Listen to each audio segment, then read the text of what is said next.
You're listening to the podcast between doctors and friends.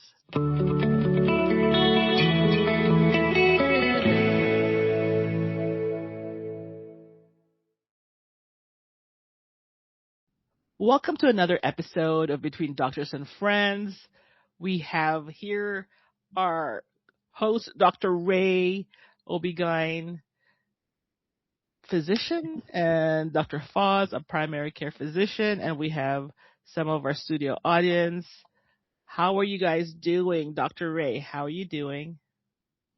I'm doing good. I'm a little on the tired side because I worked all night last night and did a delivery at around 2 in the morning, but I came home and took a nap and doing good, ready to go. Wow, 2 a.m. Girl or boy? Boy. Okay. All right. And Dr. Foz, how are you doing? Doing okay. Also in low gear, but I don't have the excuse of being woken up at 2 o'clock in the morning to save lives. So, no excuses. You know, I slept late because I think I watched some movies. I've had a long week myself, and I wanted to start. We are, a few days away from the end of June, but I wanted to start with a question for you guys. My office had a plumbing issue, that happened towards the end of May, Memorial Day weekend. And every time we go to the office and we're not sure if, it's the dust or something else, that I come home and my allergies just kick in. And, one of my cohort here, Sandra, suffered from like a sinus infection. Something like this, do we go see a doctor?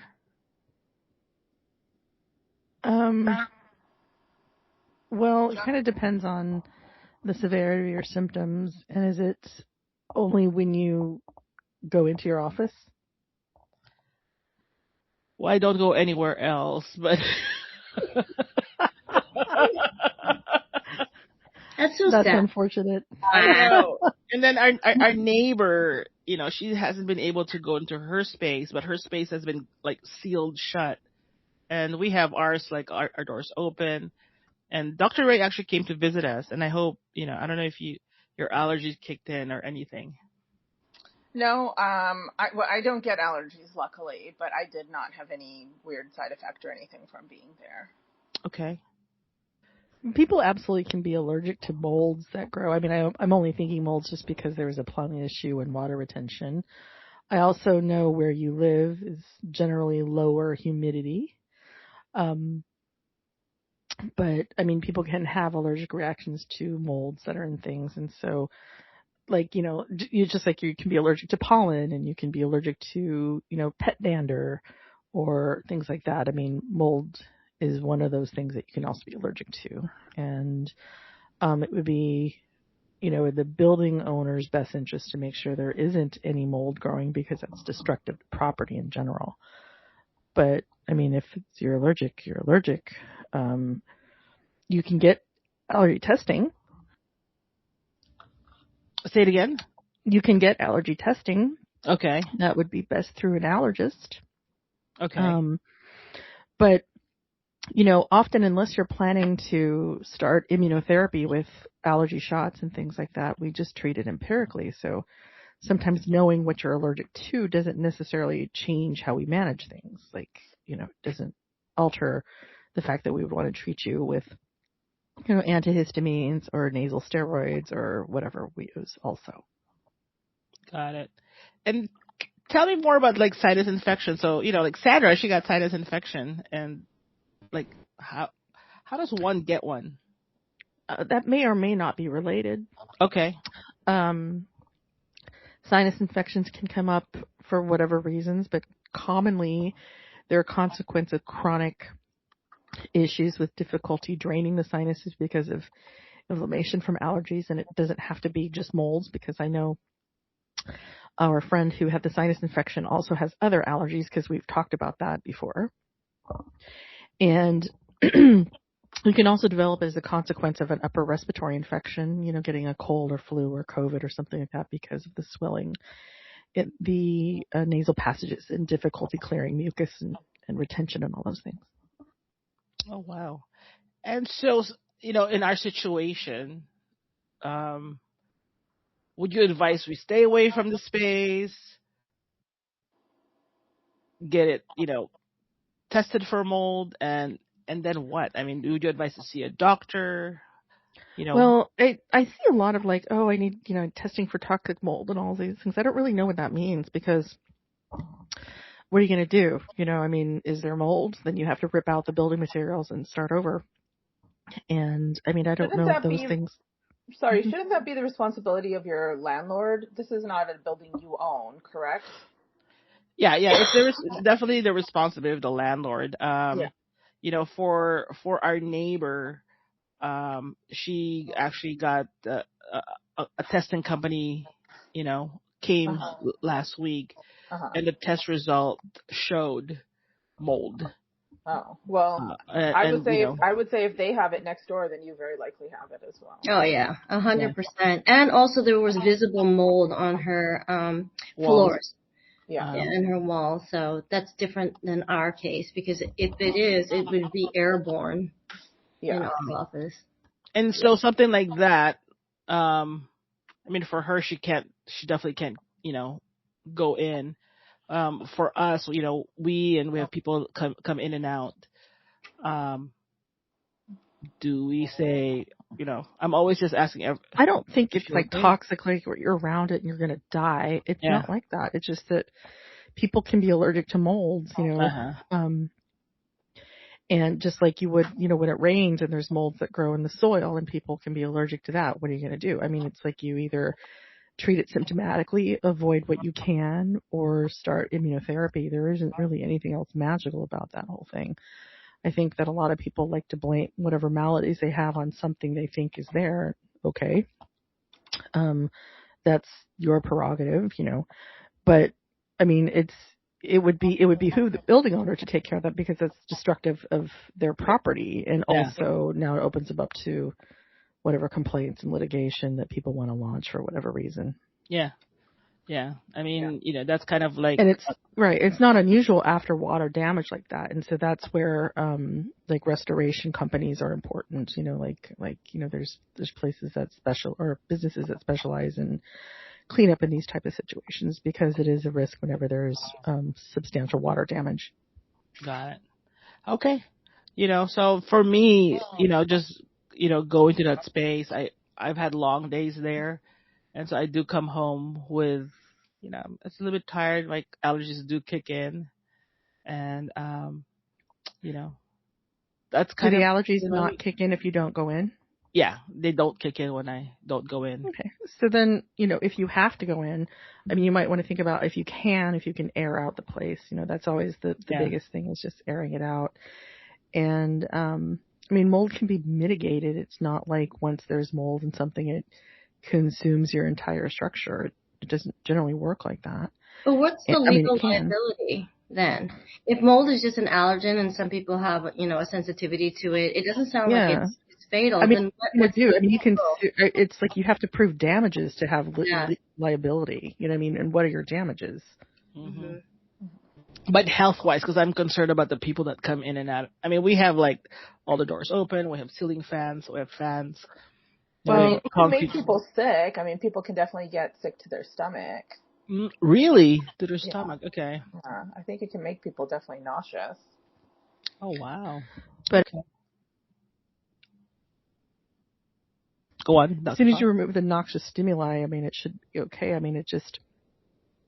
I would just try to keep the place aerated, really work with your landlord and saying, hey, I think we're having some mold issues,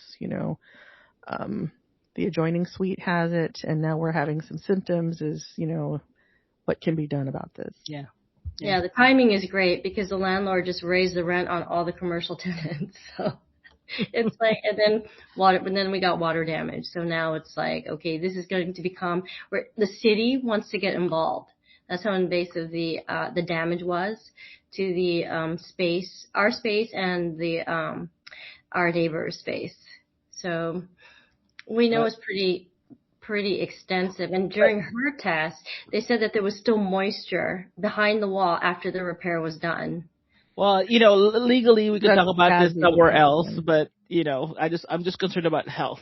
Make sure that everyone's going to be okay, and Well, there's good repairs. There's replacing things that need to be replaced because they're not going to be structurally sound because they're wet and whatever. Or, once again, I'm not a building inspector or in construction. I mean, I'm sure there's some things that just need a certain amount of drying out time and ventilation that would make things still okay. But I mean, it sounds like if it was just a superficial, there's all this damage and let's just paint over it and let it go, then that's an issue. Yeah, which is what they did. But anyway, moving on. So if you kind of run into water damage on your wall due to plumbing, dry it out. And if you're getting... should be fixed appropriately, allergic reaction, just kind of, document. I think the thing is don't panic. People panic. I've been exposed to mold, toxic mold. No, it's most likely not that big of a deal. It may be causing some problems, but you eliminate it and it'll go away. It's not something that can make you permanently sick, if that makes any sense. Yeah. Okay. And, we've also been having like air issues here in Los Angeles. Fortunately, not in our area. It hasn't reached our area, but we've had that chemical, like a refrigeration warehouse fire. Have you heard of that? We had a huge warehouse, like the solar, and, of course, no one knows allegedly on what caused the fire, but it, exhumed all these like chemicals, and that's a different. Those could be life? Are they like the damages, right, to like your lungs? Like, do people that are in that area, would they need to go see their doctor, and what would they need to do? No, please don't come and see us. just because you've been exposed, please don't come and see us. The doctors are already overwhelmed with real stuff. So definitely any kind of industrial fire with plastics and chemicals, all that stuff can get into the air and pollute the air. So I think I saw in the news that they told Los Angeles people to like try and stay indoors and don't like go outside for a jog or, play sports outside or something if you can help it, and just sort of stay inside until the air circulates and clears. If just because you've been exposed to something doesn't mean you need to immediately go to your doctor's office. A lot of times, yes, you can get exposed to these things, and sometimes it takes years to cause a problem in your body. And then, when you get symptomatic or something, then, go in to seek treatment. But correct me if I'm wrong, Dr. Foz. I mean, there's nothing that can be done if you've been exposed to some, pollutant in the air. There's not like a magic pill to take that blocks it. It's like, okay, you were exposed to it. Now, it's about avoidance. Now just try and, be healthy as much as you can. And if you have any difficulty breathing or whatever symptoms, then come back and see us. And when you come back, then let us know, hey, in the past I've been exposed to something, and that's it. It's kind of like, I guess, what happened like with 9/11, right? Everybody got exposed to all that toxic fumes and smoke and everything.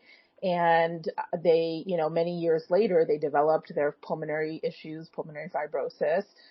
But there wasn't anything, I don't think, again, it's not my field of medicine, so I don't know, but I don't think if they had all gone to the doctor, could they have given something to prevent what they were exposed to? I think once you're exposed to it, you're exposed to it. And now we just monitor your symptoms. And, if we know that you were exposed to some toxic chemicals, then they know kind of a little bit more what to look for. Yeah, I mean, it's about avoidance, right? It's not unlike if there's like, extensive wildfires, like that's what's going on right now in like Utah, right? There's like extensive wildfires. It's like it doesn't matter what's burning. It's an irritant and it's a particulate that you can inhale.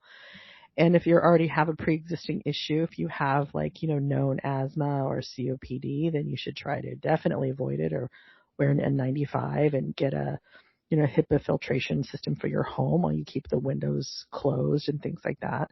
But I also recognize that that's really difficult. That's a really hard thing to do. But there isn't anything else that I can give to somebody except treat symptoms if you're having flares of asthma or COPD or something. I remember a while ago, I'd had a patient that had come in with shortness of breath, and this was after some wildfire exposure, and at the time, but had no lung issues and was admitted to the hospital. It just ended up being a new onset asthma that was thought to possibly have been triggered by the wildfires that were blazing at the time. But this person, when you actually talk to them and get their history, like there's kind of a history of asthma, like sort of mild kind of stuff going back a long time. Like there's family history of it. So it's not like this person was not sort of set up for this sort of thing to happen, And, any toxin exposure is bad for your lungs. It's not good for you. And, could it lead to things like, oh my gosh, like lung cancer, things like that? It's hard to know because lung cancer is a leading cause of cancer death anyway, And so, obviously if you have symptoms, you should seek care, but there isn't anything I can do prophylactically except tell you to move out of the region. If you can't live with it, move somewhere else, or go hang out wherever the air is not a problem, and we know that just pollution in general, like people who live in more polluted air have a higher risk of lung disease. So we know it's not good for you. Like, for example, in some cultures where they cook a lot of food still over wood fires, still a much higher incidence of lung cancer, right? So these people, really? They're not smoking cigarettes. They're just around wood fire all the time. Is wood fire versus coal any difference? I couldn't tell you. I would just say it's particulate matter. You know what I mean? Like, it's just, I'm sure none of it is good for your lungs,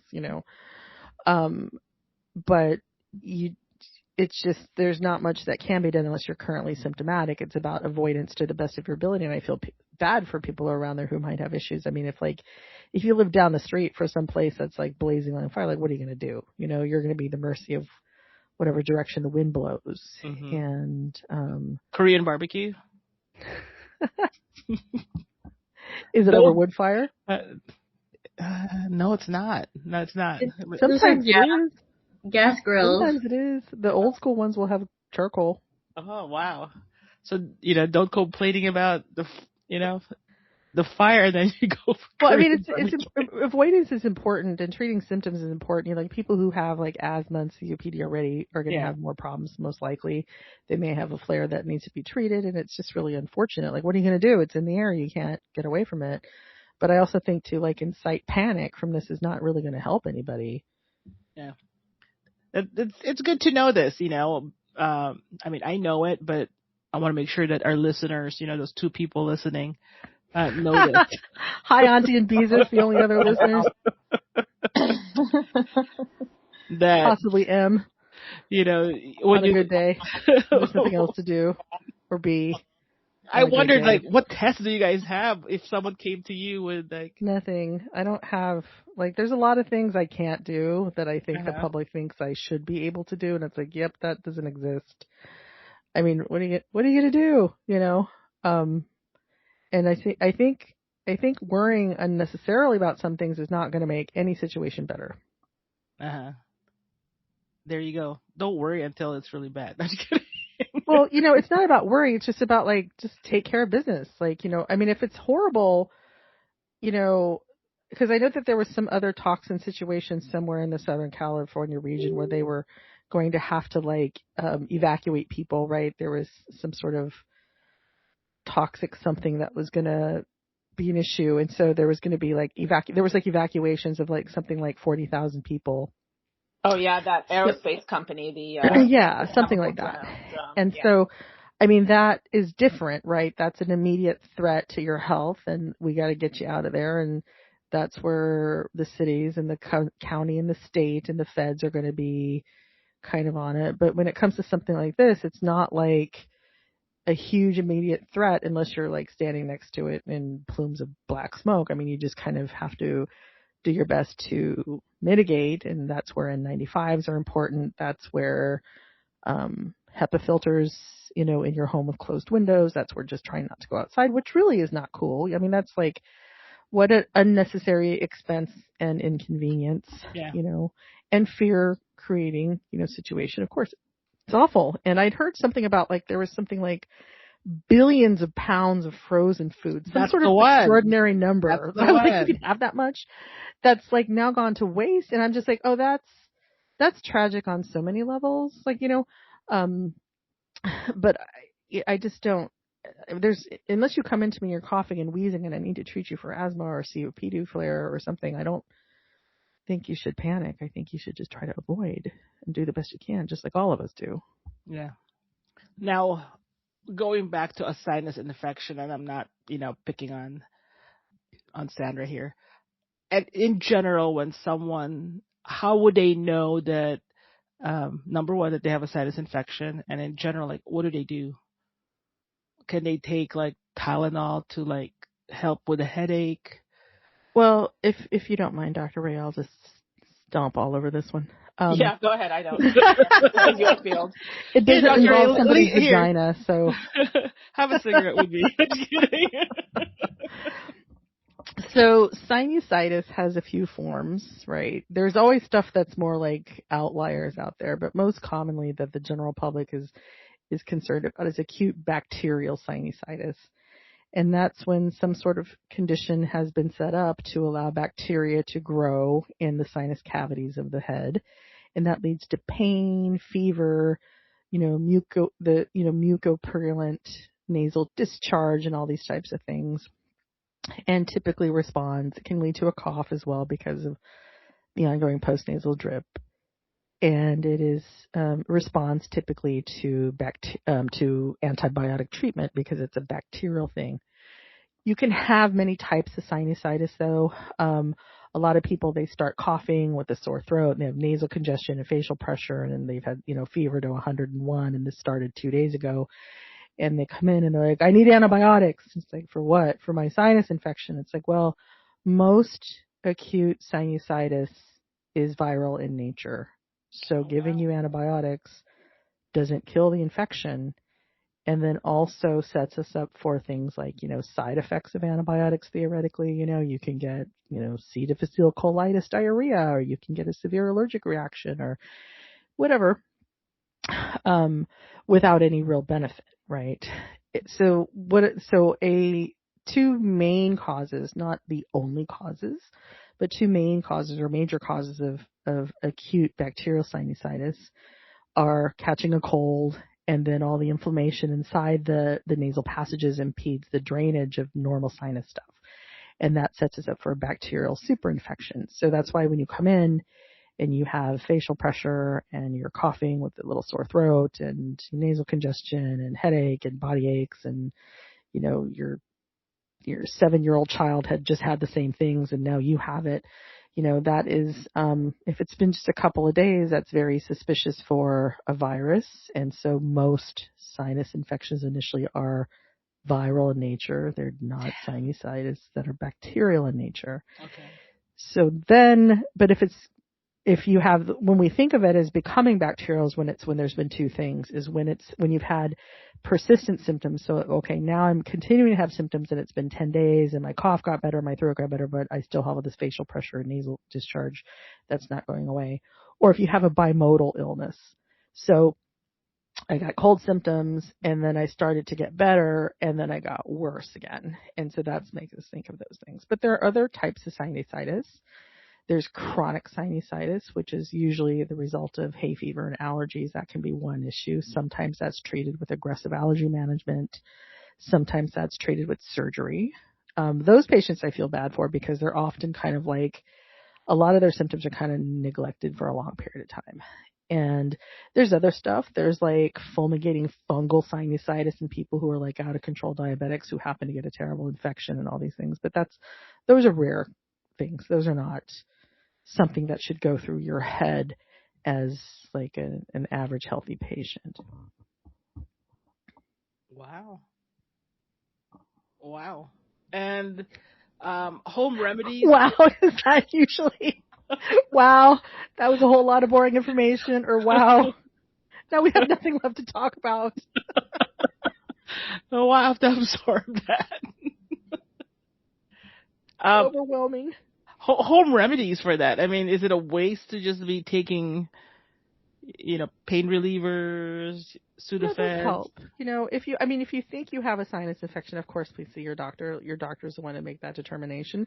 Sometimes we can't make the determination. Sometimes we're like, I'll do something called like a wait and see prescription. It's like, look, I think this is probably not bacterial. This is probably, this.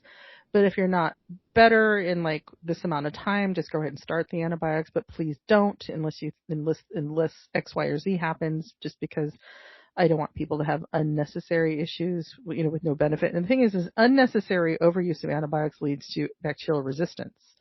So then you basically kill off the weak bacteria, the strong bacteria live, and pretty soon you have, bacteria that don't respond to anything.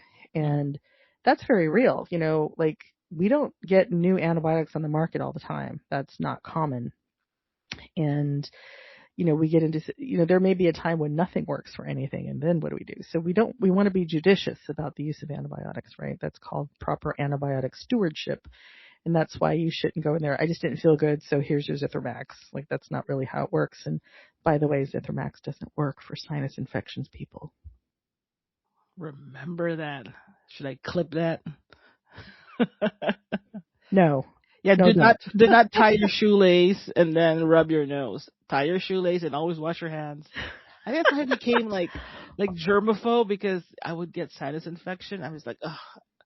Well, it's not about being dirty. See, that's the other thing too. No, but I just want bacteria. But you have bacteria in your sinuses right now already. I can tell you that. Everybody does. There's no escaping that. And whether or not it is causing a problem is really where the issue is. And I have known you for most of my life. Uh-huh. I also remember many moons ago you being allergy treated. So, we know that you're kind of set up for that type of stuff, right? So. Yeah. And sometimes people need surgery to clear up the passages. They have a nasal septal deviation. They've grown a nasal polyp that's interfering with the drainage. They have just really, really tiny draining like holes to begin with. That's just how they are. Hypertrophy of the nasal turbinates. I mean, there's like 101,000 things that can cause issues. It's really about drainage appropriately out of the sinuses. Like, what causes your sinuses to drain the fluids that are produced there normally? What's impeding that? Is it inflammation and swelling from a cold, or is it inflammation and swelling from allergies, or is it an anatomical thing? Wait, so all I got from this is like, don't like clip your nose hair. Why would you? Where did that come from? Okay, everybody, this is a day in the life of me when I walk into a room and I try my best to answer a patient's question, and all of a sudden something comes out of left field, and I'm like, did we talk about that? How did you get that as a takeaway? Well, you have bacteria in your nose already, and that's what the hair. The hair is probably not related in any way, shape, or form. Also, people that clip their nose hair, there's no consequence to that. Well, just like anything else, are you clipping it so ridiculously so that you're cutting the skin inside your nose? That's a problem. But I mean, if you're just trying to make sure you don't look like the Wolfman and trimming a little bit, it's, as long as you don't cut yourself, it's not going to be related to any of this stuff. Okay, good. That's just for those two listeners that keep calling us and writing to us. That's for There's somebody who calls us and writes us.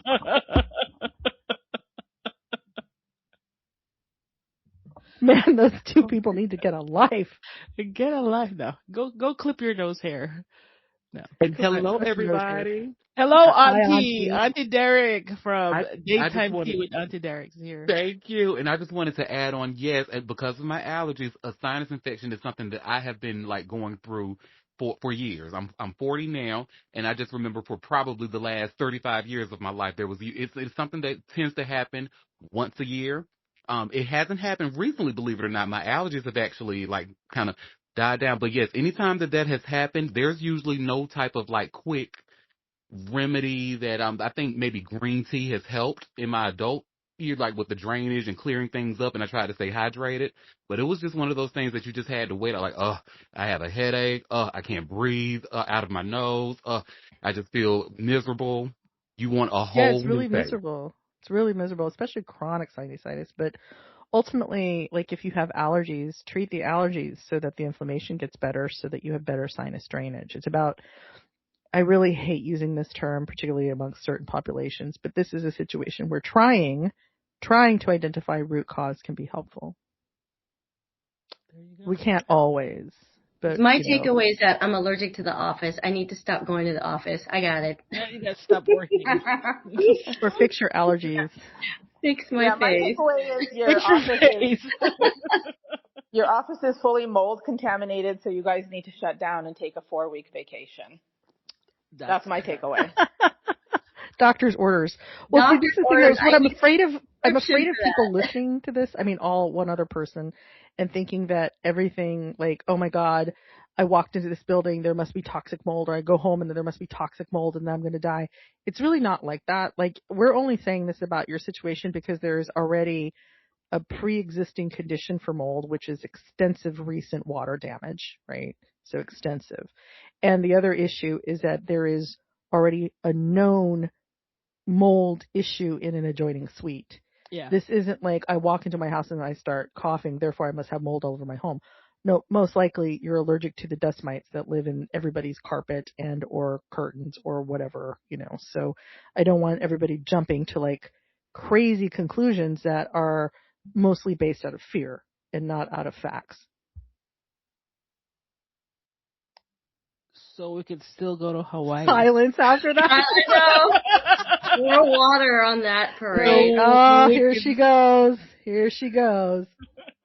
Now, actually, you mentioned something good, and that's, Sandra, we should probably take the curtain down. I mean, our office is like, it's concrete, and that dries, aside from the wooden walls, and but I think the curtain probably give it a good wash. Well, if it's dry, it's not harboring mold. But Okay. I mean, curtains harbor dust, and especially if it's Yeah. it's a building that's like on a busier street and it gets opened, there's going to be more particulate matter from the vehicles that are driving by. Like washing, it's not a bad idea. But if it's dry, it's not likely full of mold. If that makes any sense. Yeah. How And long does it take once you identified, okay, this is definitely a sinus infection? How long does it typically take to leave?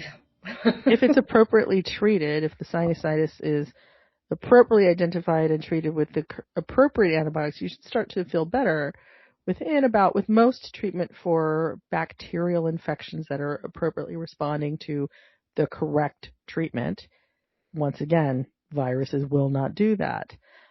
You should start to feel better within 72 hours or so.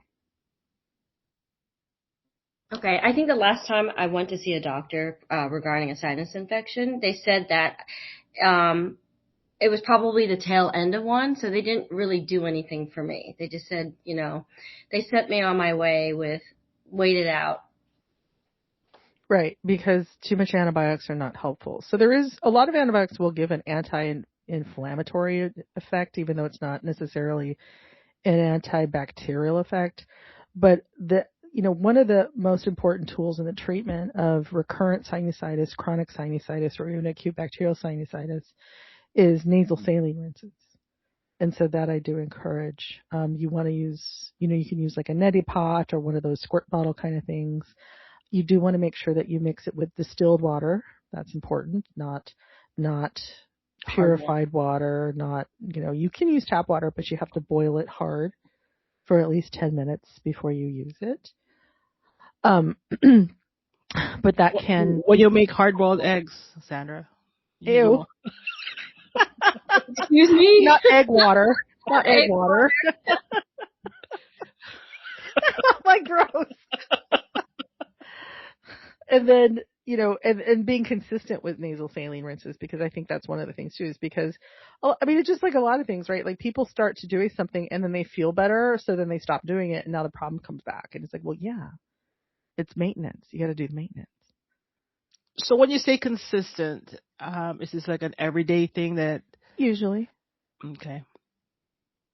Sometimes it's a couple times a day, but it can be really helpful in people with allergies and hay fever or with chronic sinusitis. Like that is one of the backbones of that. It just helps soothe those nasal passages. It rinses out a lot of the mucus that builds up. It helps things drain, and so it's not a bad thing. Yeah, always have one. Travel with one. That's so important.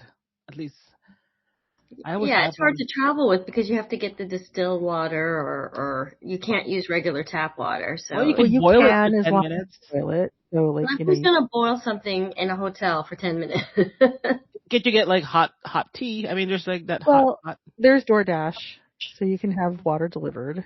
And it's not as difficult. I mean, there's usually in the States, there's usually a CVS or Walgreens or something, distilled water is sold in grocery stores. So it's not like you have to go, it's sold with any sort of water. So you don't have to go to extreme lengths to get it. I mean, There you go. not, you can buy pre-made saline and use that instead. It's just, that's hard to haul and it does get to be kind of expensive. We have these, this powder, when you buy these like it comes with this little packets of powder. Yeah. I think it's like maybe like saline, half baking soda, half something. Yeah, it's a salt baking soda solution. So I will tell you, as somebody who also has chronic sinus issues and allergies, I've done the rinses without that, and it burns like fire. All it does, it just makes it not burn. Yeah, yeah.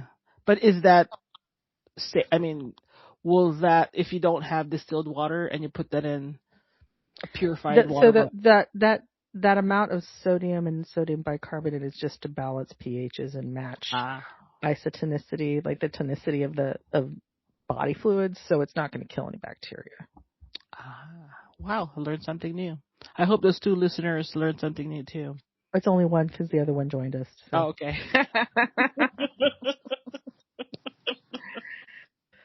Wow. Hi, Beezus. We know you're listening out there, maybe. If you haven't found something better to do with your time. Calling you out. Wow. Any questions? Why do sinus infections they affect also your actually for me in particular, it affects my teeth. It's the referred discomfort that you're having because it's probably your maxillary sinuses that are infected, which are underneath your eye sockets, and so the teeth roots are there, so the nerve innervation is kind of there. So it's a nerve distribution thing. Yeah, I found out the hard way. I actually went to the dentist one time because I swore that I had a cavity up there, but it was actually a sinus infection. Wow. Yeah. Dr. Foss says, fix your face. Fix your face. And see your dentist. I know when I get migraine headaches, my teeth ache, but it's like all of them on top. What? So it's just it happens to affect that nerve distribution. And then some people will come in and they swear they have an ear infection. It ends up being like a bad wisdom tooth or something like that. So a lot of times it's hard to tell. Wow. How does one get an ear infection? Typically. Well, there's there's different types of ear infections. So actually acute otitis media, which is a bacterial infection of the middle ear, is something that's seen very commonly in children, less so in adults. It would be a little bit unusual to be seen in adults. Though adults will frequently come in with ear pain, and there's a condition called eustachian tube dysfunction, which is a problem, and we see this alert in patients who have allergies as well. And what it is the eustachian tube is a tube that connects the middle ear to the back of the throat. And I can't see it if I look in your ear, and I can't see it if I look in your throat. So for the next person who asks me that, I can't see it unless I hook like a laryngoscope into your throat and look, right? But that is a tube that's normally open, and it's taking drainage out from the middle ear. And Sometimes when you catch a cold or if you have allergies, for the same thing or for reasons that you can't always determine, that will swell up and it doesn't drain fluid very well. So people will complain of ear pain. Sometimes they'll complain of muffled hearing. Sometimes they're convinced they have an ear infection, but you look in the ear and it's totally fine. And it's the pressure that builds up from that. And so usually it's the consequence of some underlying allergies and hay fever. Like even in patients who don't report to me of that, it's interesting how like I ask a lot of people, like, do you have any hay fever allergies? They'll tell me flat out no. And then they'll tell me, but like every spring my nose gets itchy and runny and I'm like having to clear my throat a lot or something. I'm just like, that happens a lot in medicine. That's a whole other discussion. But it's often something like that. And so we address the hay fever and allergies and help to improve the drainage. There's other reasons that can happen, that can cause that to happen, but that's the most common. And that's, usually what's seen in adults. Children are different. Children get middle ear infections quite easily. It has a lot to do with the angle of that eustachian tube as they're, growing from infancy into toddlerhood and so on. And also because poor kids, their immune systems are still developing and they're all playing in the sandbox together. So they get every virus that's around. So they're constantly getting sick. So it's constantly getting inflamed. There's other types of ear infections. There's otitis externa, which is an infection of the ear canal. That's really more of a skin thing. It can be bacterial. It's the same thing as like swimmer's ear, but it can also be fungal in nature. That's always interesting. And there's a million things that can cause an ear infection. Wow, we're just throwing left and right things at you, and you're kind of throwing it back at us. I know. Wait, vertigo. Is that caused by ear infections or are there a number of causes? Can be. So vertigo, so my most hated, when people come in, the things I hate when they say, why are you here? I'm here because I'm dizzy. Usually now I'm dizzy. I cannot stand that because the layperson's definition of dizzy is different than the medical definition. There's no medical definition of dizzy, right? Oh. So there's many types. So most commonly people can feel, so there's dizzy that we would describe as, the medical term would be pre-syncope, which is where you feel like there's a curtain coming down over your vision and you're going to lose consciousness, or there's like tunnel vision, you're going to lose consciousness. That makes me think of certain causes, right? So I'm going to lose consciousness. I'm seeing spots before my eyes, like that type of stuff.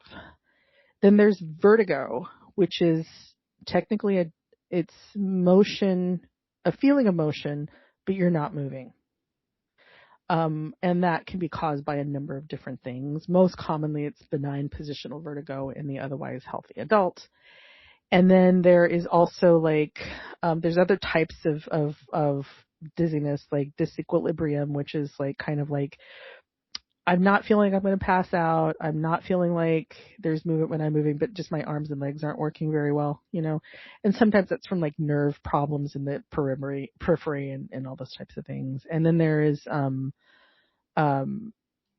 another type of dizziness that people come in and they're complaining of dizziness, but when you kind of get to like, please describe to me what your dizziness means to you. That's often, people label things that are not correct, or they're labeling it like a layperson word and it means different things to us in medicine.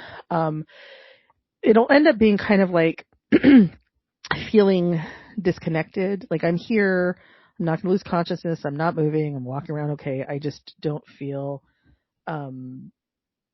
like I don't feel connected to what's around me. I'm feeling disconnected or really distant, even though I'm right here.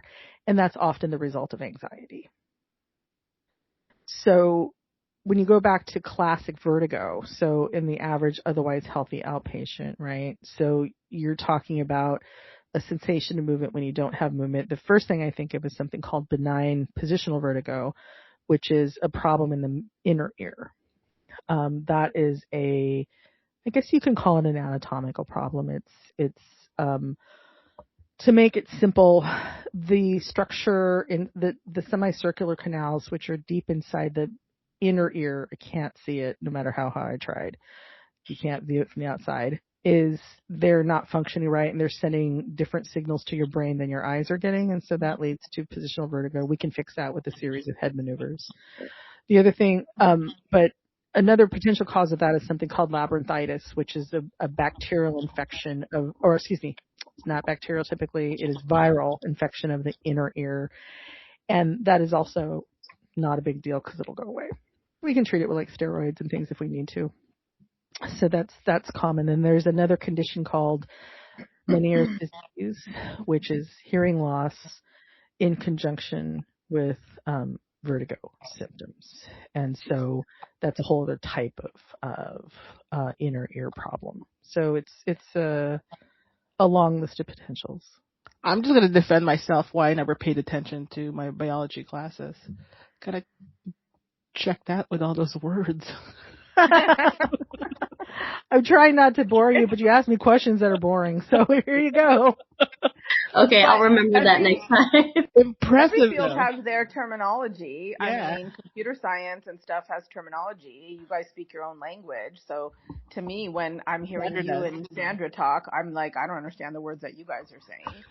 It's like wah wah wah wah wah. This Yeah. is great though. I mean, So anyone welcome to the inner workings of how we think about these things. right? Yeah. And I see on social media people complaining about don't listen to what people, medical advice from TikTok and Instagram. Well, you should be listening to Between Doctors and Friends, and you're going to learn about the real thing. Well, one of the things I have to say about all the stuff that happens, like there was this thing that was showing up in my YouTube feed, like these shorts from this doctor that I thought was saying things that made a lot of sense, right? I'm like, oh, I like this guy, and they were just little shorts, and I'm not following him. He just pops up in my feed, whatever. So I watched a few videos. I'm like, okay, this guy is like saying what should be said, and I respect it. It's true. Like, okay, I agree with this, right? It's legitimate. And then after the third one, he was promoting his book. I'm like, oh, There you Yeah. go. Well, that's also what there's they're always, saying, it's marketing. Richard. It's marketing. And so that's why I think, when people come in and ask me about their red blood cell zinc level or some other voodoo I've never heard of, it's because somebody has said something on social media because they're marketing something. If not an item or a product, it's themselves. And the more views you get, the more money you get. It's all about money and monetization. Yet, and so a lot of times patients come in to me and say things like this, and I really, really, I'm trying not to be mean. I don't want to be mean, but I'm thinking, I want to say it. I want to say, oh, so you fell for that bullshit? You should ask, like, what platform did you learn this from? So Like, you didn't fall for that, did you? That's what I'm going to say next time. Well, tell them to listen to this podcast. Because I fall for it. Now let's change anyone have a question, topic that we were talking about? Because I'm about to change the subject. Right. No, go ahead. Yeah. All right. So this is kind of, one of the things that as I doom scroll, I save and kind of put aside to get your feedback that we could talk about. All right. Let's see if you guys can see this. Here it goes. Nurse practitioner from Las Vegas who was named one of the top 100 influential Filipinos in the world robbed the American government for $900 million. That whole thing, right? Now y'all heard that right. $900 million. She took the Little Kim song to heart. Black Barbie dressed in Bulgari. I'm about to leave in somebody's Ferrari, and I'm not even joking. She bought a Bulgari necklace for $900K, and she had a Ferrari. That was about $565,000. And she built a resort in the Philippines that was bigger than Mar-a-Lago, where Trump lives. She was getting about $1 million per patient from patients who were terminally ill, doing grafts on them that they didn't need. Some of the patients died within days of her doing this grafts on them. She had a whole cartel Ponzi scheme going with this. Let's get into it. A nurse practitioner from Nevada has been charged with multiple federal felonies after being accused of using clinics in the Houston area to steal hundreds of millions of dollars from Medicaid. Marizelle Yuki of Las Vegas was indicted on Thursday on federal Medicare fraud charges. Yuki is accused of working with others to defraud terminally ill people by providing them with unnecessary treatments and then billing the government for their care. Yuki allegedly bribed healthcare providers to make referrals to her business and receive kickbacks from distributors whose treatments she used. Over the course of nearly 3 years, Yuki billed Medicare and TRICARE, the health insurance program for members of the U.S. military, for more than $906 million. From those claims, the co-conspirators received about $297 million in payments. Yuki used the money to buy luxury items for herself, including a Ferrari supercar valued at more than 500 bands. $865K on a Bulgari necklace, $1 million home in Hawaii, and a $4.6 million beach resort in the Philippines. Yeah, we got She's a nurse practitioner and the owner of multiple clinics, including 2 in Manville and Pearland. Yeah, we got it. Yuki's business provided skin substitute allografts bioengineered from donated placental tissue to treat wounds. Yuki allegedly paid healthcare providers to refer patients to her business. Yuki would then give the patients grafts that were medically unreasonable and unnecessary. She applied grafts to wounds that weren't infected or already healed to maximize profits. In some cases, hospice patients treated by Yuki died within days of receiving their grafts. Oh, you ain't shit. She allegedly falsified records to make it look as if the treatments were reasonable. Yuki billed the government for about $1 million per patient she treated. They're going to give you the chair for that shit. The government accuses Yuki of using the money to fund a lavish lifestyle. Last year, she was sued in Nevada federal court by one of the companies that provided her companies with skin grafts. The company, Allergies. All right. Okay, that was overkill on what allegedly happened. But yeah, there is a lot of, in every industry. That was an awful lot to process. I'm still processing what I just watched. I've 100% seen it. Like an ear infection. Oof. Okay. So yeah, that's why any of us who participate in Medicare, like programs to take care of patients who have Medicare, we have to take annual training on fraud, waste, and abuse. I have to sign all these things that say, hey, I can't refer people to myself if I'm an owner in some things. And there's all these laws, like there's Stark laws and all these things that prohibit you from doing these things. But yeah, home health is one of those things. In one of the networks that I used to work with, a bunch of doctors, two of them who I had met, one of them who had come and was like brought in by our CEO to do a talk on how to be more efficient, were busted in a $115 million Medicare fraud situation. I know. And I was like, oh, that was so-and-so. Oh, I bet you feel like an idiot now. And it was home health stuff. It's like, poor patients who are on hospice. When somebody goes on hospice, there's usually more federal funds that are opened up to their care, Patients need those things. They need, durable medical equipment. They need somebody to help move them and bathe them and administer medications and care for them. Of course, these people are often quite ill and quite fragile, and it is ripe for abuse. People come in and say, hey, we'll give you this. If you refer a patient to us, we'll give you this. It's totally illegal. You can't do that. It's a kickback, and you will go to jail or be fined or lose your license or one of those things. But people see the money and they just run for it. Now, I don't know who this nurse practitioner is. I don't know anything about this case. Never heard of them until this moment. We'll let the courts decide what happens, or what happened. But Medicare and healthcare fraud is not unheard of. Wow. Did they talk about placenta? Did she mention placenta? What the heck? Dr. Ray. Dr. Ray.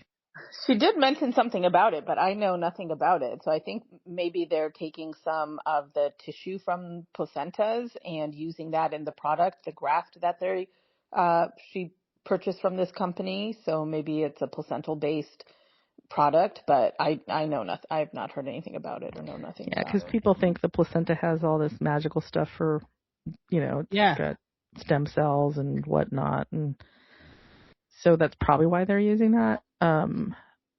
whether or not that's true, I know nothing about that. I've never heard of using placenta stuff at this point, but whatever. There is, it's, if, if people are dying right after it happens, it makes me think of two things. Is it from that, or is it those patients were going to die anyway? We're just going to do whatever so we can bill Medicare. Or an insurer, or whatever is being defrauded. Fascinating. And feedback, anyone here? I'm just like, wow. I mean, I don't know how people don't think they're not going to get caught. Yeah. How do you think you're not going to get caught? That's the part that I think is absurd. And I mean, and that doesn't, and I'm going to say this to be fair, if you pull up to your clinic and your nurse practitioner steps out of their Ferrari wearing Bulgari and carrying their, Birkin bag, they might be just independently wealthy. That's also possible, but so don't always be suspicious just because somebody's got some flash, but fraud is common. Yeah, I don't understand how, I actually don't understand how it works, because there's so many people involved. You would have to have 20 people involved in all this fraud, or to pay them off to keep their mouth shut. And I just can't imagine that there's nobody in that, all of those 20 people, who would stand up and say, no, this is wrong. If I wanted to do fraud in my office, I would have to have, at least 7 people that are doing things in on it, not the or right at least way. willing to keep their mouth shut. Wow. Yeah. And I just can't imagine how that works. And that's okay. I'm private practice, so maybe it's smaller, but in a hospital base, or when you're owning this many clinics and you're having that many people, I just don't understand how that many people go along with it or are aware of it. Well, I'll tell you how, because this happened at one of the places that I used to work with. This network, the office that I was placed in, with the owner there is really a good person, a really excellent physician and a good-hearted person, and does everything by the book. So I don't want this to reflect on this person at all. But the truth of the matter is her business was entirely run by her family. So that's how it can happen. The front desk was her sister. The office manager was her adult son. The janitor was her brother-in-law. It was a completely family-run business. And I think that's how it can happen, is because you have people that you can trust on a different level. Oh, wow. Yeah. So that's different then. If the entire family is there and the entire family sits down and says, hey, this is what we're all going to do, and we're all going to, take all this money and go back to wherever, and build, all these homes and houses and be wonderfully rich. That's different, because you have a different relationship with that person. But I'm talking just random employees that you hire. How do you convince? I don't know. Maybe because I'm not nefarious type person. I don't know how you would convince somebody to do something like that, and how somebody doesn't go hey, this doesn't make sense. Why are we doing this? And then, you also the general public think that, doctors and nurses are trying to do this type of stuff all the time, do treatments that are not necessary. Oh my God, no. I can't imagine in my hospital, if I went to the hospital right now and said for my patient, oh, I want to order, these 5 tests and I'm going to do these, 2 surgeries on them, that the nurses aren't going to be like, what are you doing? We don't do that. That's not how it works. Or some kind of checks and balances that's going on. Always. There's so many eyes on everything. Yeah. Are they no way. Tell us about when you say there's so many eyes on everything. What does that mean? Okay, if I wanted to, I don't know, say my husband, worked at a pharmaceutical company and they invented some fancy antibiotic or something, right? And I'm okay, I'm going to use it on every one of my patients, regardless of whether my patients need an antibiotic or they don't. And I go to the hospital and I say, oh, okay, I have this patient here. I'm going to go ahead and give her X antibiotic, and I write the order for it and everything. The nurse is going to question me, why are we giving her this antibiotic? She's not she's not showing signs of infection. What are we treating her for? Now, maybe I can bully that nurse and I can be like, hey, I'm the doctor. You listen to me. I want to give her this medicine, whatever. Okay, maybe I can bully her. But then it goes to the pharmacy, and the pharmacy is going to look and see what the diagnosis is, what the medication is, what the indication is for it. And they'll sometimes call. I've gotten calls before saying like, hey, you prescribed this medicine for this patient. What is it? What are you doing? Or why are you giving this medicine? And what about this other medicine? What about this? And, and I'll be like, oh yeah, maybe I wrote it wrong, or thanks for calling me, or, oh yeah, I don't need to give it. Or maybe I'll say, I feel like that's the best medicine. So the pharmacy is going to call me, and maybe I could bully the pharmacy and just be like, give it anyway. I want to give it, but if that happens repetitively with like my, 5, 10, 15, 20 patients, there's a whole bunch of checks and balances in the hospital. Like, they have a lot of they have a pharmaceutical. Oh yeah, there'll be committee. like a meeting about you. Right. So they'll have a pharmaceutical. we need to talk to her. They have a pharmaceutical committee, and they'll look at utilization, and they'll be like, hey, why is all given X antibiotic to like all these 15 patients? Like, there doesn't seem to make sense that she's giving all this antibiotics, and there doesn't really seem to be an indication. Okay, we need to have somebody talk to her and have her find out, and I'll get called into some meeting about something. And even maybe I could, push my way through or bully my way through, but it's a lot of like me being, kind of an ass and, very narcissistic to be, have to talk to all these people and basically let them all, overpower them and let them and be like, I know better than you guys, I'm the doctor, you do what I'm going to do. But anyway, I mean, there's so many checks and it's so hard to get away with it. I would have to do a lot to get away with it. And then eventually there's like a whole department that looks at everything for everything you do. And even in the outpatient arena, like even if you look at, like, I don't do hospital stuff anymore, but even if you look at like this, like there's people who review my charts. My boss randomly goes through and reviews my charts. And so if things are going to be wonky, it's wonky. And then even like in a previous place of employment that I had that was much more, relaxed about certain things. And you can have MAs that are, they're just like, oh, well, I just thought you did placental grafts for anybody who had a wound. Like, they don't know, they'll just be like a robot that just, please set up the placental graft or something. Somebody's going to come in and eventually question something. There's always something. And also there's also something like level of billing. So, in the world of kind of billing and coding and all those things, if I'm typically seeing patients with a certain level of care, like how long you spend with them and how intense it is, if I'm all of a sudden billing outside of those typical, if I'm billing way more for more complicated visits, for example, than the community does, that's flagged. Insurance companies will audit what I'm doing. Mm-hmm. So there's a lot of things that like, and then it gets even worse for Medicare. Medicare is like way beyond that. But I see a hand raised. Cool. No. Oh, me? I'm just kidding. Well, we have a lot of hands raised right now, so I know. Well, like eyebrows raised. Hard to pick just one. Okay, so ketamine or opioids? I'm on dog duty. Hold on. Ketamine or opioids? Why is it a thing? How can people get away with prescribing ketamine? I mean, I'm hearing a lot in news about these ketamine like addicts, and it used to be opioids, but now I'm hearing more about ketamine. So how does the abuse happen from that end? First of all, I think that it makes me really sad when I hear these things, because I think a lot of people who have substance abuse issues have underlying psychiatric pain that they're trying to fix, and I just wish we could fix that for people. I think, why do we have so much drug abuse here? It's so sad. It's so self-destructive and just terrifying.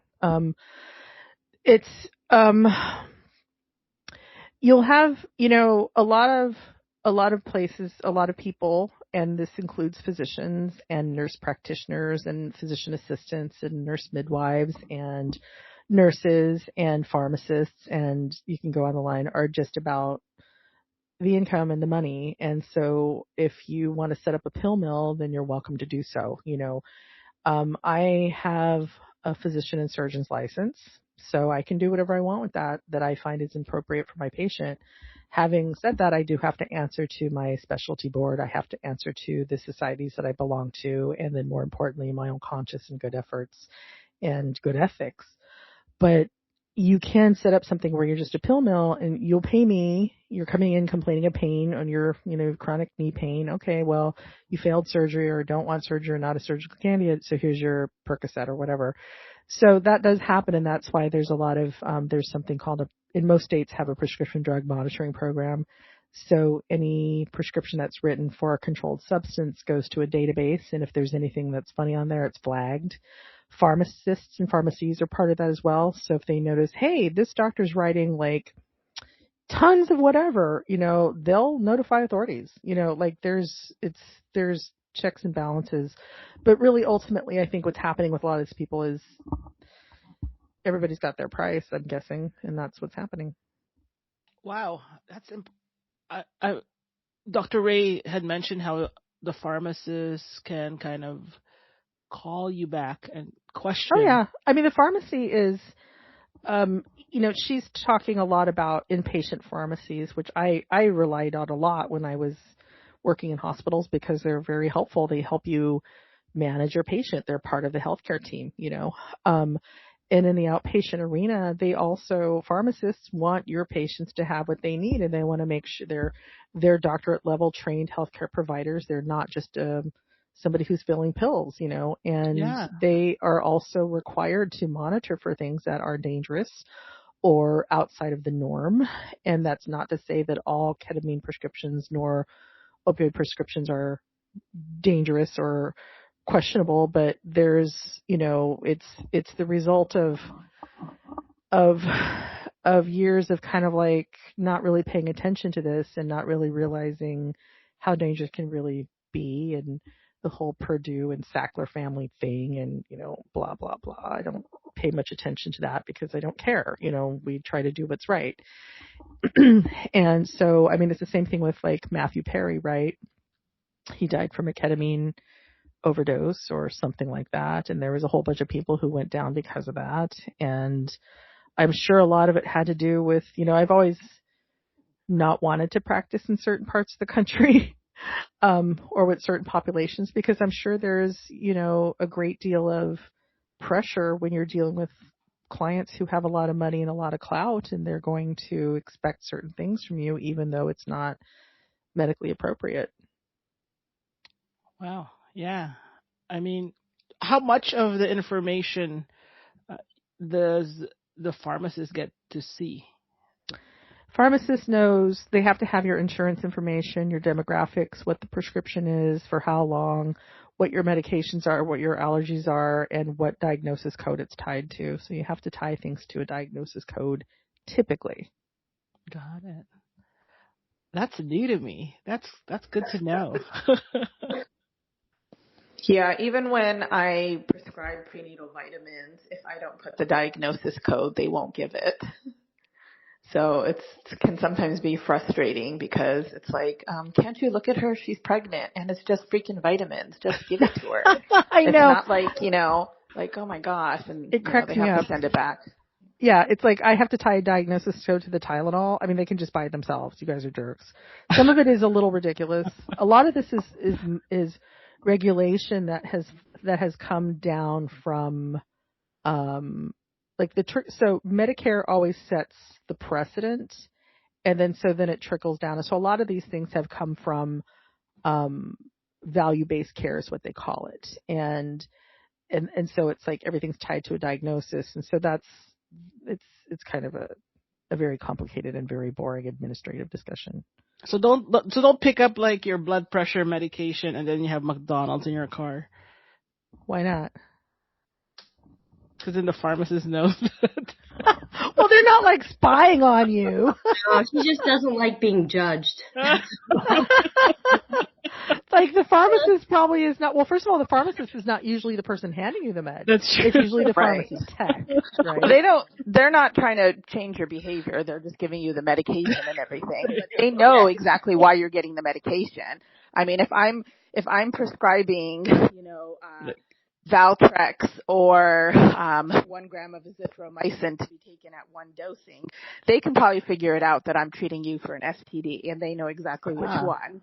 And so they already know, like when you come in and they're handing you this medicine that, you have this situation or that problem. So, but again, like Dr. Foss said, they're medical professionals, Yeah. Yeah. I have a lot of respect for the pharmacists. Like an example would be, but they do question you. Like I use metformin, which is a diabetes drug, off label all the time to treat really high triglycerides. I've done that for a long time. And I have a tendency to write on the prescription, like, this much metformin, this often, and I'll put what the indication is. Like if I'm giving you like losartan for your blood pressure, I typically put, losartan 25 milligrams, 1 tablet a day for blood pressure. That way the patient knows what they're taking it for when they pick up and look at the bottle, right? Because a lot of times, I don't care how smart the patient is, they're not listening to what I'm saying at all. And so I'll write that, like, I'll put, metformin, blah, blah, blah, for triglycerides, and the pharmacy will call me like, you can't do that. I'm like, yeah, sure I can. Okay, now I'm just going to tell you to put the metformin and not put an indication. How do you like them apples? And then they're like, okay. Wow. Oh, yeah, we have another hand raised here. Okay, go on. Well, there's only one other person who would raise their hand here. So. Okay, so I don't think you need to raise your hand when it's just. I don't think so. I should just jump in. I'm just trying to be formal, Yeah, All right. So, given like there is like an opioid epidemic or crisis and ketamine and all of that, do you guys have colleagues, either nurses or other, doctors that have ever had issues dealing with addiction? For themselves? Not that I'm aware of. Like, and I can't say I've ever worked with anybody where I'm like, ooh, I think homie's got a drug problem. Never thought that. I think 1 or 2 of our anesthesiologists have. Anesthesiologists? But the anesthesiology turnover is a lot. And so some of them, so the 2 that did, I didn't get to know or really hear a lot of what happened. And then years later, I heard a little comment or something, but I don't know enough of them close enough to get the juicy gossip. So I don't. And then it just felt sad to do that when someone's obviously having had addiction issues and had to leave the hospital for it. So I didn't want to be like, ooh, tell me the gossip. I mean, if somebody's career has been absolutely destroyed, and like they might have spent, anesthesiologists are no joke. Their programs are rough. They're very smart physicians, and they do something that nobody else can do. So when I hear that, it's like, wow, what an absolute tragedy. And let's say they clean themselves up and everything's fine. How are they going to feed their families?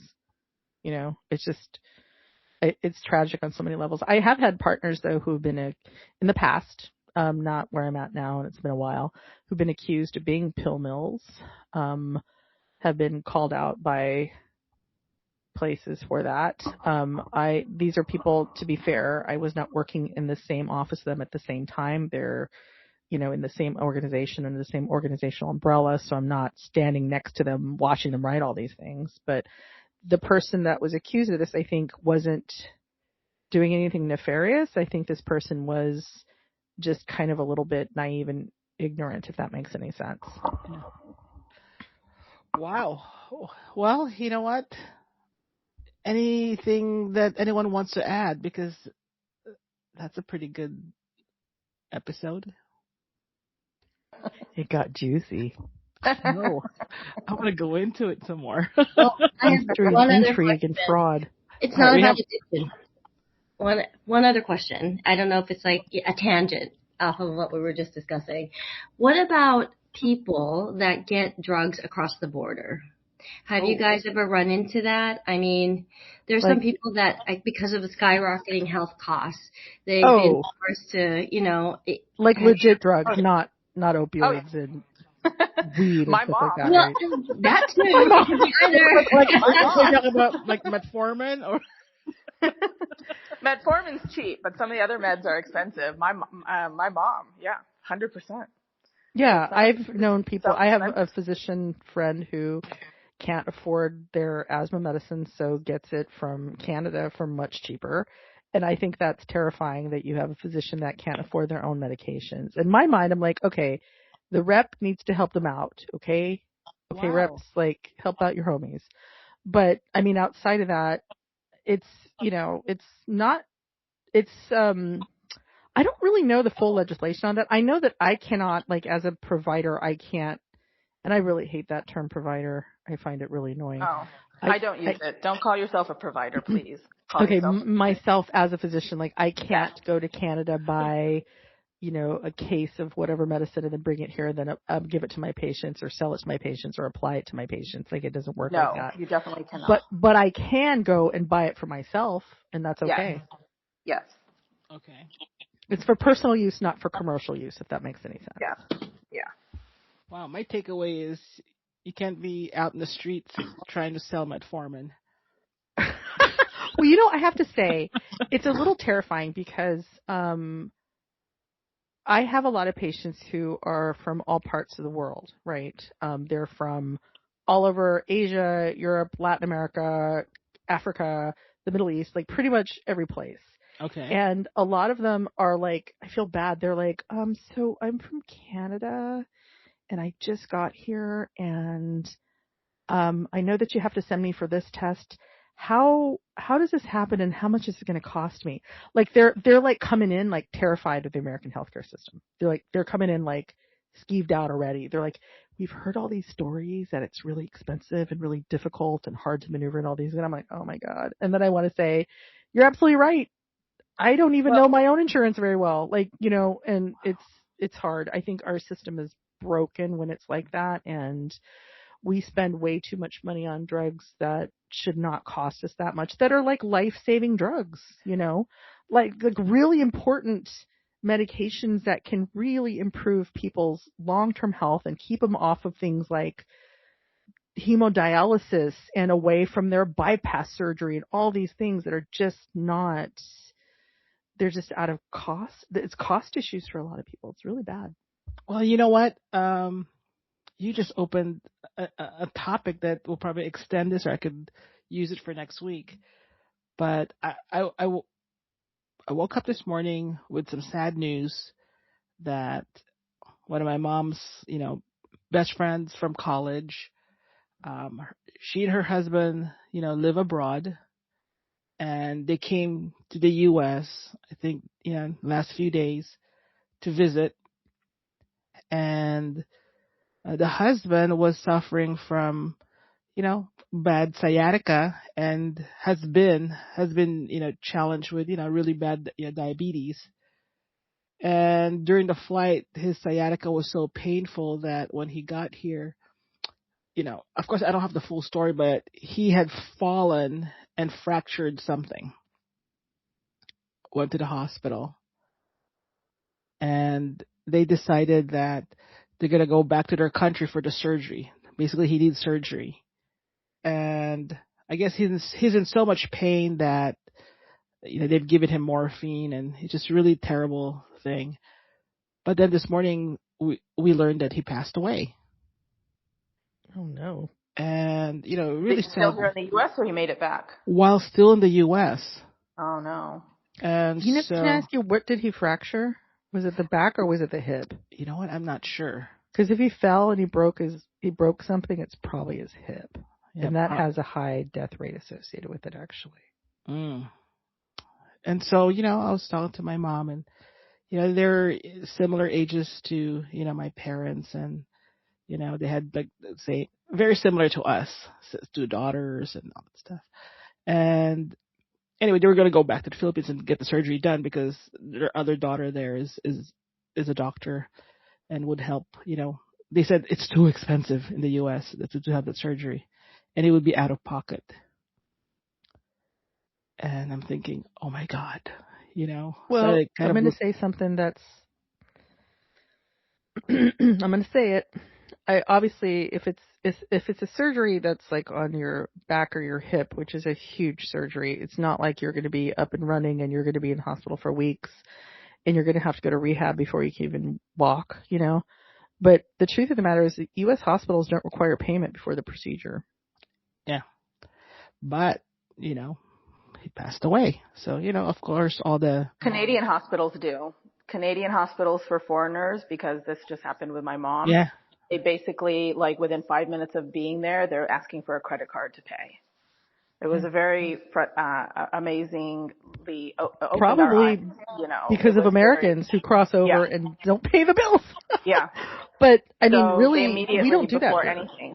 Yeah. Yeah. So if somebody does surgery on this person and they, and they have a $250,000 bill, they can just walk. Yeah, but they have to pay for that bill, They do? If you're not a resident of this country and you go back to your home country, what happens then? They'll still go after you, your estate, and he has. Well, that's only here. if you have U.S. assets. I'm not condoning this or recommending this, but what are they really going to do? They're going to go after your assets? Well, a lot of times hospitals write this stuff off as the cost of doing business. They're not interested in taking somebody's like primary residence away from them because they were sick and injured. That's why there's funds for this in some circumstances. I'm not advocating for this, of course not. And I wish they'd had travelers insurance, because maybe this would have not been an issue. Maybe, I don't know, because that's also. I used to work somewhere we had a lot of travelers insurance. It didn't always cover what people thought it did, but they're typically, it's not always, you're going to get bills, but if you're not here to accept them, who's going to come after you? They're going to send somebody after them in the Philippines, like a bounty hunter kind of stuff. I mean, that's not how that works. Yeah. Yeah. Well, they're, just kind of they're upstanding citizens who are not looking to fleece or take advantage. And I agree with that. Like, of course, but and I think the whole thing about money is absurd. Yeah, for me it was, I had, spoken with Sandra about it this morning. I said, yeah, this is the importance of travel insurance. How important it is that. So I kind of looked it up. I said, oh, 100%, because with my mom's issue, we're probably out $50,000. Yeah.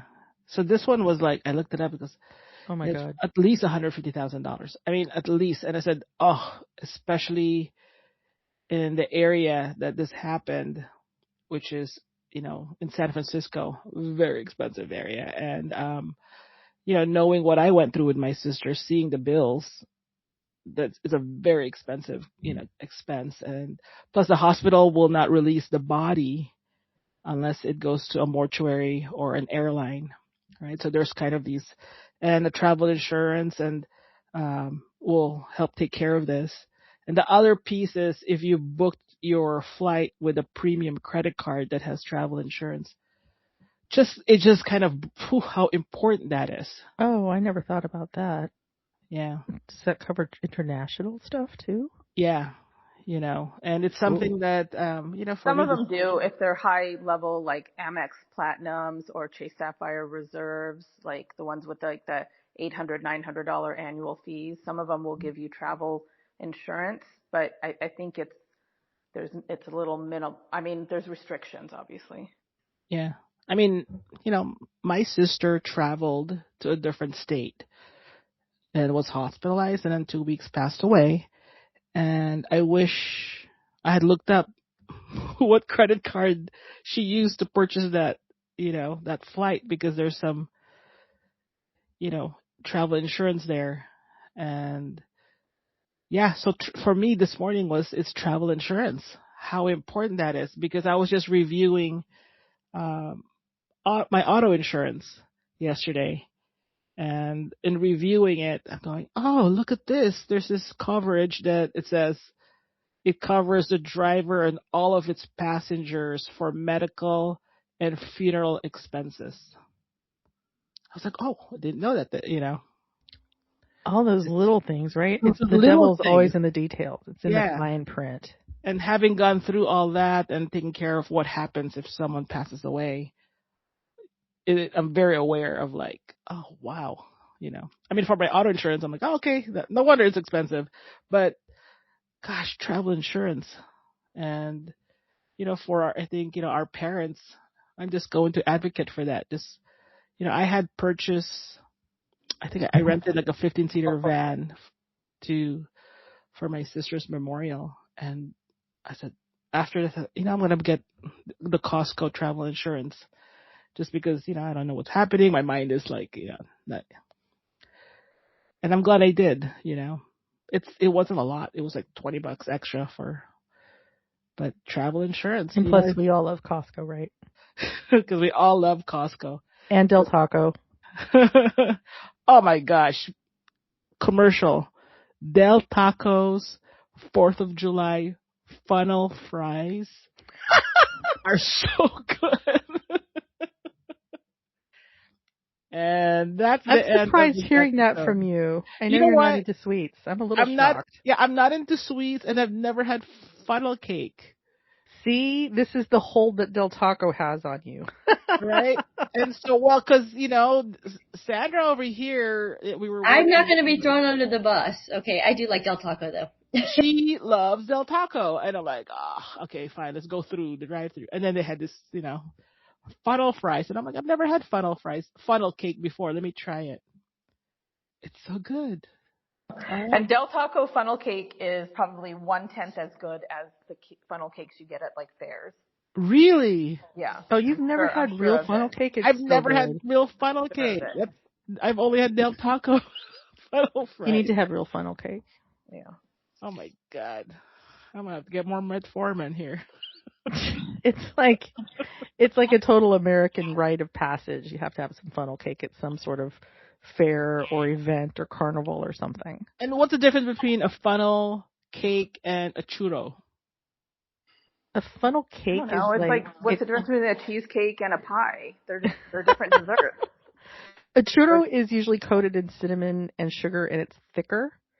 And a funnel cake is like a thinner batter, and so it's like more squiggly. It's like squiggly. I think of it as like pancake batter, kind of, that's been like squiggled into hot oil. And so it's really crispy, and then it gets covered with like powdered sugar and or like fruit toppings or chocolate syrup or something. But it's really good. The Del Taco one is just simple. Like, it's just the funnel, and maybe it's got sugar on top of it. You could kind of take it off. They call it funnel cake because it's dispensed out of something that looks like a funnel. It's like a loose batter, and so it's like swirled into hot oil. All right, where can you get funnel cake if there's no festival happening? I don't know. Sometimes farmers markets. If you have a local farmers market, you can go there and get it. Okay. I've seen it frozen, but I don't know how good that would be. Yeah. All right. For our listeners out there, write us, let us know. Let me know where to get funnel cake. Beezus and Auntie Derek, let us know. Oh, there's no festival. All right. Anyone else want to add something to this episode that's like all over the place? Nope. I think we talked about everything. Well, that concludes this episode. Bye. Bye, everyone. Bye, everyone.